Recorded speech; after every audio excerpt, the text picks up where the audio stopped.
ایسا تھا. اب میں یہاں ایک مشورہ دوں گا آپ کو. آپ میں سے بہت سارے لوگ رمضان میں انشاءاللہ مدینے جائیں گے, مکے جائیں گے. اللہ آپ کو اور ہم سب کو بار بار حاضری عطا فرمائے. کبھی روضہ رسول پہ جا کر یہ انداز اختیار کیجیے گا. نبی پاک سے عرض کرے نا سلام, اس سے پہلے یہ کہیے کہ حضور میرے ماں باپ آپ پر قربان, فدا کا ابی و امی یا رسول اللہ. یہ صحابہ کا طریقہ تھا.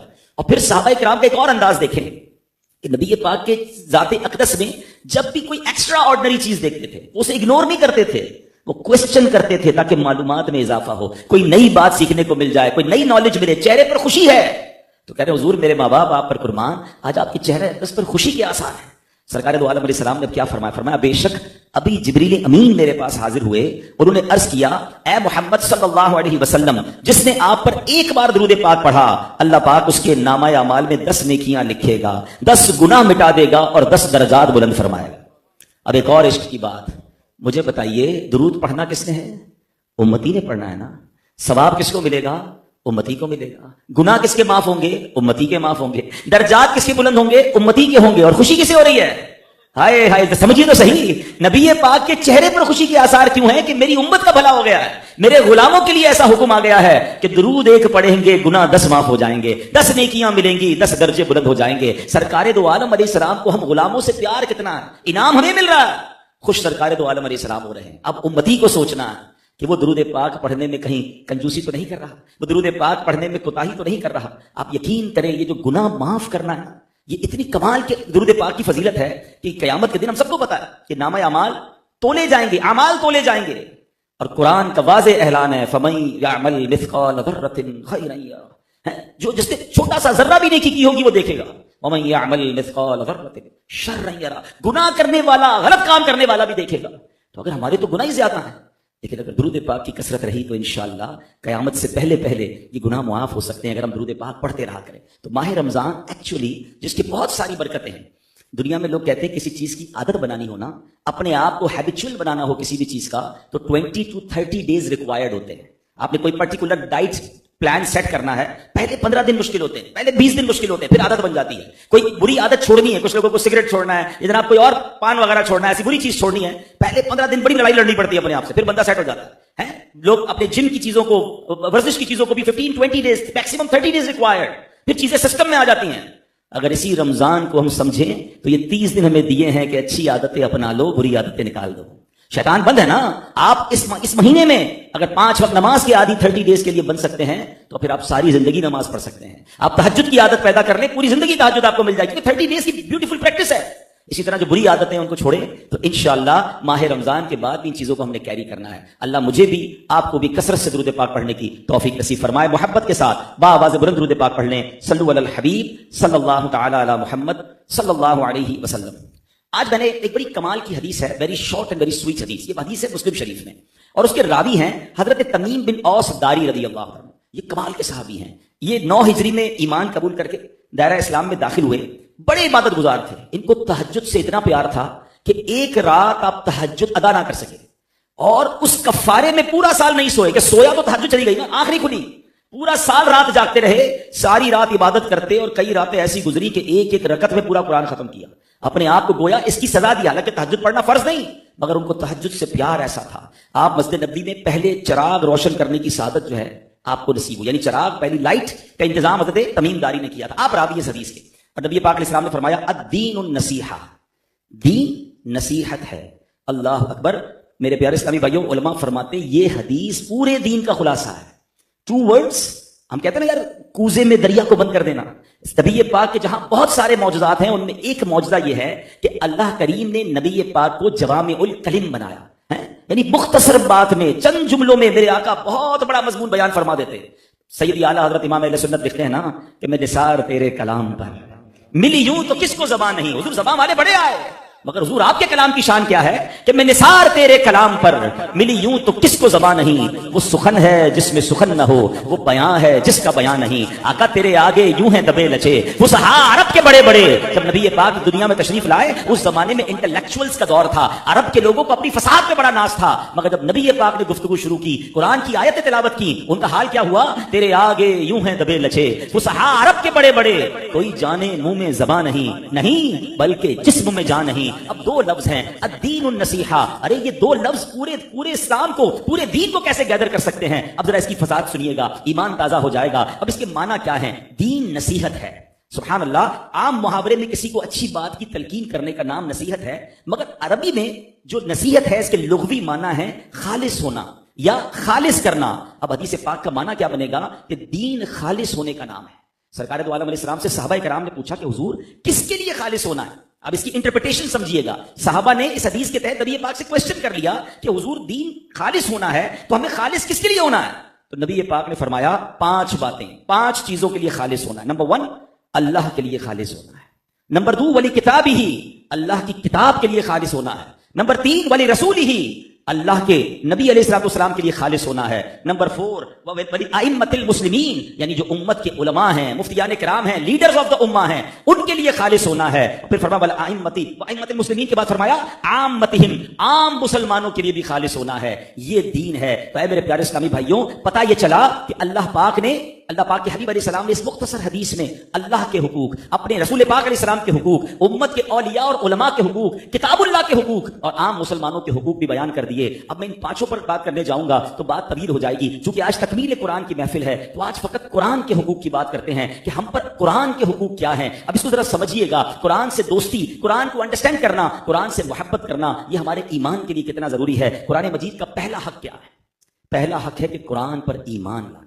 اب یہ بیسکس آف اسلام ہے, یاد رکھیے. میرا اور آپ کا کیا بلیف ہونا چاہیے قرآن پر, یہ مجھے بھی پتا ہونا چاہیے اور پھر مجھے اپنی فیملی کو بھی انڈرسٹینڈ کروانا چاہیے. اب حق کیا ہے یہ یاد رکھیے کہ اللہ پاک نے جتنی بھی کتابیں نازل فرمائی ہیں, جتنے صحیفے انبیاء کرام پر نازل فرمائے ہیں, ان سب پر ہی ایمان لانا ایک مسلمان پر لازم ہے. اللہ کی نازل کردہ کسی بھی کتاب کا انکار جو ہے وہ کفر ہے. البتہ پچھلی کتابوں پر ایمان لانا اور قرآن پر ایمان لانے میں ایک فرق ہے. یہ ذرا غور سے سنیے گا. پچھلی جتنی بھی آسمانی کتابیں ہیں, صحیفے ہیں, ان سب پر اجمالی ایمان فرض ہے اور قرآن کریم پر تفصیلی ایمان فرض ہے. اب اجمالی ایمان کیا ہے یہ بھی سمجھ لیں. اللہ پاک نے تورات نازل فرمائی, زبور نازل فرمائی, انجیل نازل فرمائی. اس کے علاوہ بھی انبیاء کرام پر بہت سارے صحیفے نازل ہوئے, وہ سب حق ہیں, سچ ہیں. ان میں جو کچھ اللہ پاک نے نازل فرمایا وہ سب کا سب سچ ہے. ہاں, اس میں لوگوں نے اپنی خواہش میں جو اضافے کر دیے, جو تبدیلیاں کر دی, وہ باطل ہیں. یہ ہمارا ایمان پچھلی تمام کتابوں کے لیے ہے. مگر قرآن پاک کے لیے ایمان کیا ہے کہ الحمد سے لے کر والناس تک قرآن پاک کا ایک ایک جملہ, ایک ایک لفظ, ایک ایک حرف حق ہے, اللہ پاک کی طرف سے نازل کرتا ہے. اس میں ایک حرف کی بھی کمی بیشی نہیں ہے. جو شخص قرآن کریم کے ایک لفظ کا بھی انکار کرے وہ کافر اور دائرہ اسلام سے خارج ہو جاتا ہے. This is the difference between پچھلی کتابوں پر ایمان لانے کا انداز کیا ہوگا اور قرآن پر ایمان لانا. یہ پہلا حق ہے قرآن کا کہ قرآن پر اس یقین کے ساتھ میں اور آپ ایمان لائیں. اچھا, اب قرآن کو کتاب ہدایت ماننا یہ بھی قرآن کا حق ہے اور یہ قرآن پر ایکچولی ایمان لانے کا حصہ ہے. ایسے تو ہے جس سے بھی بات کرو بھائی قرآن کتاب ہدایت ہے, کہتا بالکل قرآن کتاب ہدایت, ہر مسلمان کہتا ہے. مگر غور یہ کرنا ہے کہ قرآن پاک کو کتاب ہدایت تو تسلیم کرتے ہیں مگر اس سے ہدایت لیتے ہیں, اس سے گائیڈنس لیتے ہیں, ہر مسئلے پر قرآن پاک سے کوئی رہنمائی لیتے ہیں. یہ کہاں کا انصاف ہے کہ زبان سے قرآن کو کہیں کہ وہ کتاب ہدایت ہے مگر اسے غلاف میں لپیٹ کر الماری کی زینت بنا دیں. تجارت کے اصول قرآن سے نہیں قرآن کے دشمنوں سے سیکھیں. عدالت کے اصول قرآن سے نہیں قرآن کے دشمنوں سے سیکھیں. اپنے بچے کو بڑے بڑے فلسفے تو سکھائیں مگر قرآن کی تعلیم نہ دلائیں. زندگی کے مسائل کا حل قرآن سے نہ ڈھونڈیں بلکہ دوسری لوگوں کی کتابوں سے ڈھونڈیں. آپ ذرا غور کیجئے کتنی عجیب بات ہے, کسی شخص کی تجوری میں ہیرے جواہرات اور مال بھرا ہوا ہو اور وہ در در پر جا کر بھیک مانگ رہا ہو تو اسے کیا کہا جائے گا؟ بھائی اپنا خزانہ نکالو نا, تمہارے پاس تو بہت کچھ ہے. ہمارے پاس کلام اللہ ہے مگر اصول دوسروں کے اچھے لگتے ہیں, باتیں دوسروں کی اچھی لگتی ہیں. ایک تو بڑا پرابلم یہ ہے کہ قرآن کو انڈرسٹینڈ نہیں کر رہے. حالانکہ اگر قرآن کے خزانے تلاش کریں تو کیسے کیسے خزانے ہیں. حضرت عبداللہ ابن مسعود فرماتے ہیں ان القرآن شافع و مشفع, قرآن کریم شفاعت کرنے والا ہے اور اس کی شفاعت قبول بھی کی جائے گی. فمن جعلہ امامہ قادہ الی الجنہ, قرآن کریم کو جو اپنا امام اور پیشوا بنا لے قرآن کریم اسے جنت میں لے جائے گا. اب آگے سنیے, ومن جعلہ خلفہ ساقہ الی النار, جو قرآن کو پسے پشت ڈالے قرآن کریم اسے جہنم میں دھکیل دے گا. ہمیں قرآن کو امام بنانا ہے, قرآن سے رہنمائی لینی ہے. قرآن آیا کس کے لیے؟ ہمارے لیے. مگر ہمارا قرآن سے اب تعلق کیا ہے؟ ختم قرآن ہو گیا. گھر کے اندر کوئی نیا گھر لینا ہے تو ہم ختم قرآن کرائیں گے, نئی فیکٹری بنائی تو ختم قرآن بچوں کو بلا کے پڑھائیں گے. بٹ انفارچونیٹلی ایسا بھی ہوتا ہے کہ ہمارے گھر میں ختم قرآن ہے, بچے قرآن پڑھیں گے, ہم دوستوں کے ساتھ بیٹھے رہیں گے. ہماری فیکٹری پہ ختم قرآن ہو رہا ہے, ہم ان بچوں کے ساتھ بیٹھ کے تلاوت بھی نہیں کریں گے, وہ ان کا کام ہے. اتنا تعلق ہے, جلدی یار ایک اچھا سا قرآن بھجوا دے. کیوں؟ وہ نئے گھر میں شفٹ ہونا ہے, جلدان میں لپیٹ کر رکھنا ہے. That's it. ہم کیوں اس کی انڈرسٹینڈ نہیں کر رہے؟ اس پہ کتنے خزانے ہیں. وہ ایک صاحب کا واقعہ ہے نا کہ انہوں نے ایک امام صاحب کو گھر پہ دعوت پہ بلایا. امام صاحب آئے تو باپ اور بیٹے نے ان کا ویلکم کیا اور کھانے پینے کا انتظام کرنے لگے. امام صاحب کھانا وغیرہ کھا کے جب تشریف لے گئے تو بیٹا کہتا ہے والد صاحب سے کہ ابو جان ڈرائنگ روم میں میرے بہت سارے پیسے پڑے ہوئے تھے, اب وہ نہیں مل رہے, امام صاحب کے علاوہ کوئی گھر میں آیا نہیں ہے. باپ کہتا ہے بیٹے کیسی بات کر رہے ہو, امام صاحب تھوڑی پیسے لے گئے ہوں گے. مگر وہ بیٹا تھا, اس کو بڑا افسوس ہوا میرے پیسے کہاں چلے گئے. کچھ عرصے بعد, ایک آدھ سال بعد, امام صاحب کو پھر دعوت پہ بلایا, اسی ڈرائنگ روم میں بٹھایا, والد پھر کھانا لینے گیا تو بیٹے نے ڈرتے ڈرتے امام صاحب سے پوچھا, امام صاحب ناراض نہیں ہوئیے گا, ایک بات کرنی تھی, پچھلی بار آپ آئے تھے نا, میرے کافی سارے پیسے یہیں پڑے ہوئے تھے, وہ آپ کو ملے تو نہیں؟ تو امام صاحب رونے لگے. تو آپ کو کہتے نہیں میں آپ کو کچھ بھی نہیں کہہ رہا, میں آپ کو کلیم نہیں کر رہا, میں صرف سوال کر رہا ہوں, میں نے آپ کو الزام نہیں لگایا. امام صاحب کہتے ہیں میں یہ نہیں کہہ رہا کہ تم نے مجھے چور کہا, بیٹا یہ سامنے قرآن پاک پڑھا ہے, ذرا اس کو لے کر آؤ. اس بچے نے قرآن اٹھایا کہ اس کو کھولو, اور جیسے جلدان کھولا تو وہ پیسے اس کے اندر پڑے تھے. امام صاحب نے کہا کہ جب آپ کھانے کا انتظام کرنے گئے نا, پیسے بکھرے ہوئے تھے, میں نے سوچا قرآن میں رکھ دوں, آپ روزانہ تلاوت کرتے ہوں گے, آپ کو صبح مل جائیں گے. افسوس یہ ہو رہا ہے کہ میں 1 سال بعد آیا ہوں, آپ کے گھر میں 1 سال بھی قرآن نہیں کھلا ہے. Actually this is our interaction with Quran. اتنی دوری ہو گئی ہے ہماری قرآن کا حق ہے کہ اس پر ایمان لائیں, اس سے ہدایت لیں. بھائی ہدایت تو جب لیں گے جب پڑھیں گے, جب انڈرسٹینڈ کریں گے. یہ حال ہے ہمارا. کیسے کیسے خزانے, کیسی کیسی چیزیں قرآن میں موجود ہیں. ایسا ہی ایک واقعہ ایک خاتون کے ساتھ ہوا, اس کو ریلیٹ کرتا ہوں قرآن سے. وہ خاتون بڑی غریب تھی, بیمار تھی, بزرگ تھی. کسی نے مشورہ دیا بیٹے کو ابراڈ بھیج دو, اچھے پیسے کمائے گا, تمہارا بھی علاج ہو جائے گا, گھر بھی بن جائے گا. بڑی جمع پونجی کر کے بیٹے کو سفر کروا دیا.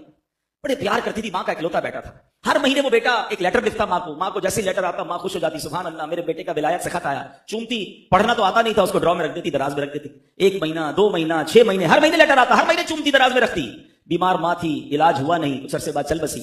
پڑوسیوں نے آ کے گھر کی صفائی کی, دراز کھولا تو بہت سارے انویلپس کھولے تو ہر انویلپ میں ایک منی آرڈر تھا. وہ بیٹا ہر مہینے ماں کو ڈرافٹ کے ذریعے پیسے بھیجتا تھا.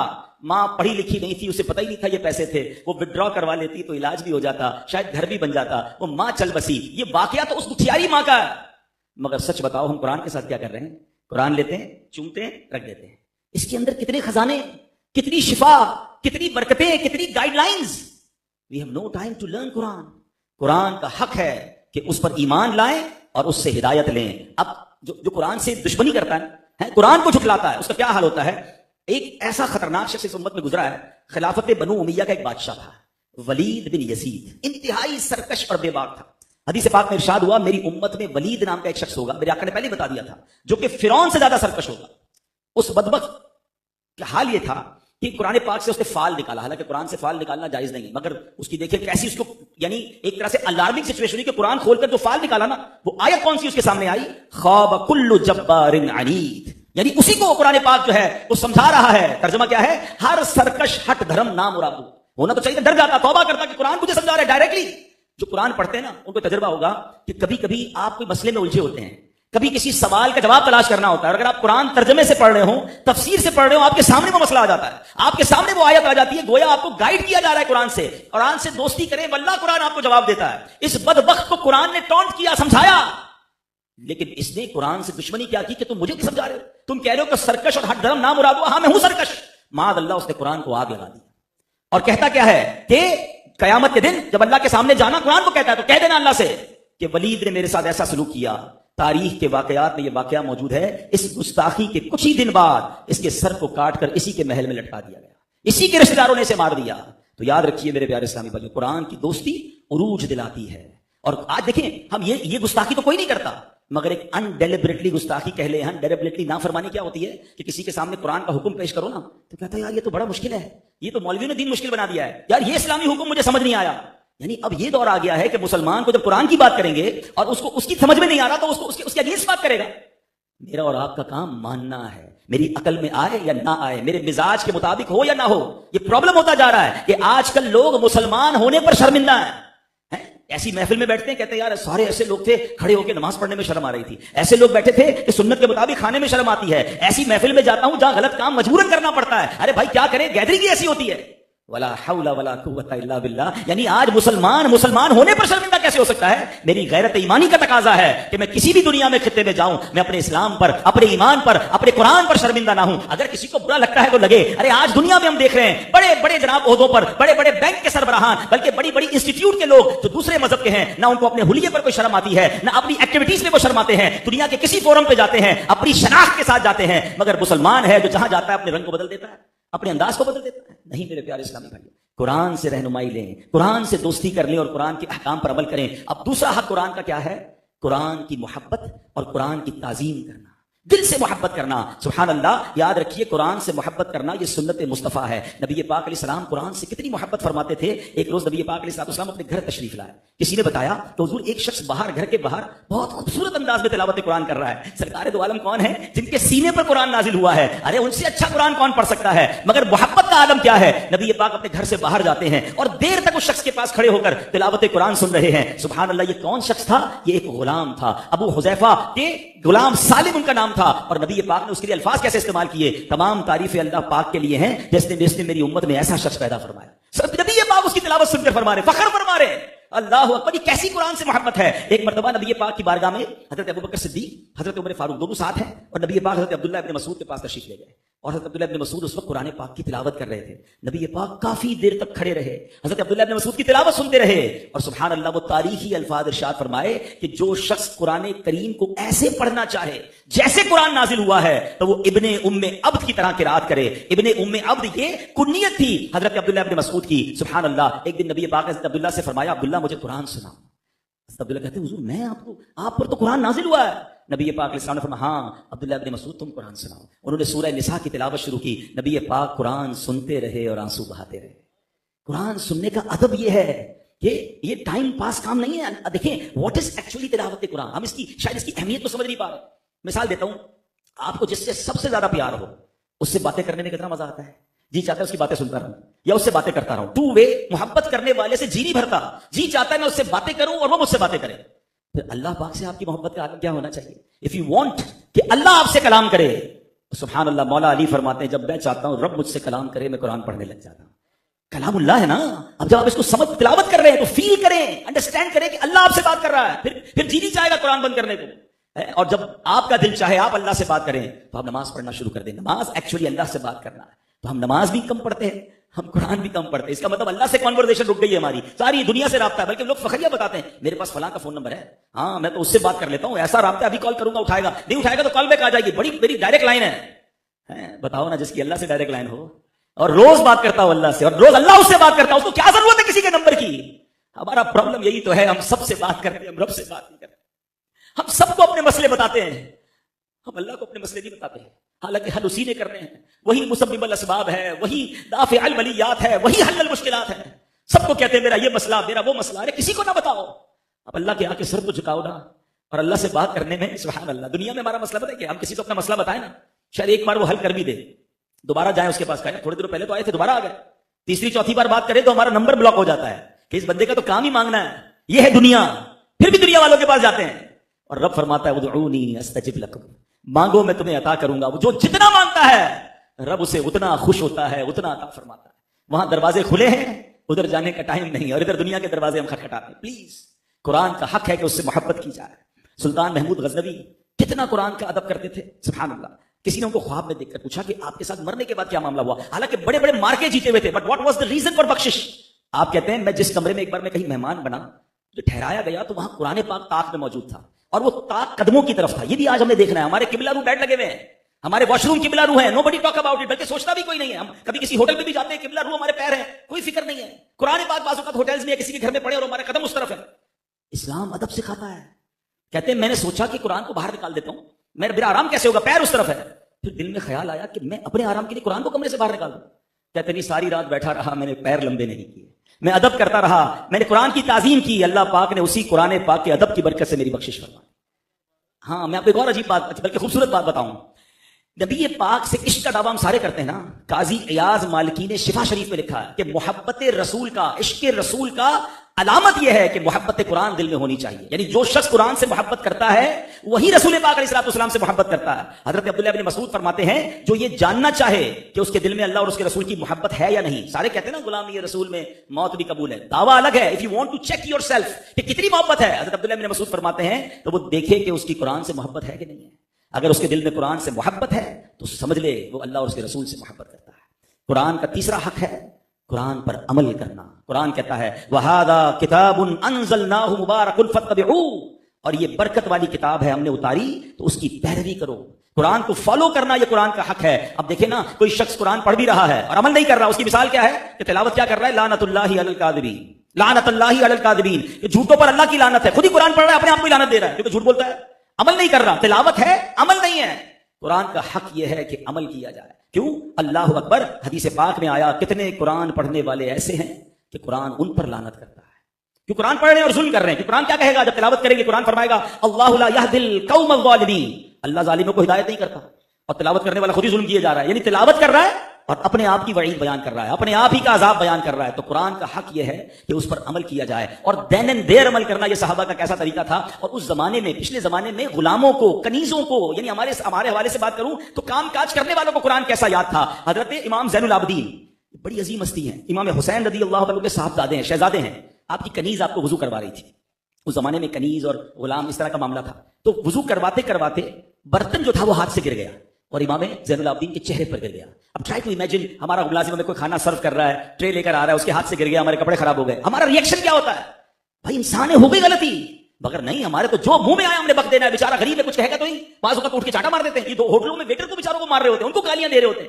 یار اس کے اوپر اتنا لوڈ ہے، گھر میں بیوی بیمار ہوگی، ماں پریشان ہوگی، پہلی تاریخ کے وہ انتظار میں ہے، اس کے ذہن میں کتنی فرسٹریشن چل رہی ہے، اور ایک غلطی پر آپ نے جناب اسے سزا دے دی. اب امام زین العابدین ہے، آپ کے چہرے پہ چوٹ لگ گئی. مگر وہ کیسی کنیز تھی، رائٹ اوے اس نے قرآن کی آیت کا جز پڑھا، والکاظمین الغیظ، اور غصہ پینے والے. ترجمہ کیا ہے؟ غصہ پینے والے. فوراً امام زین العابدین نے قرآن سنا، ریئیکٹ کیا کیا؟ عمل کیا، غصہ پی لیا.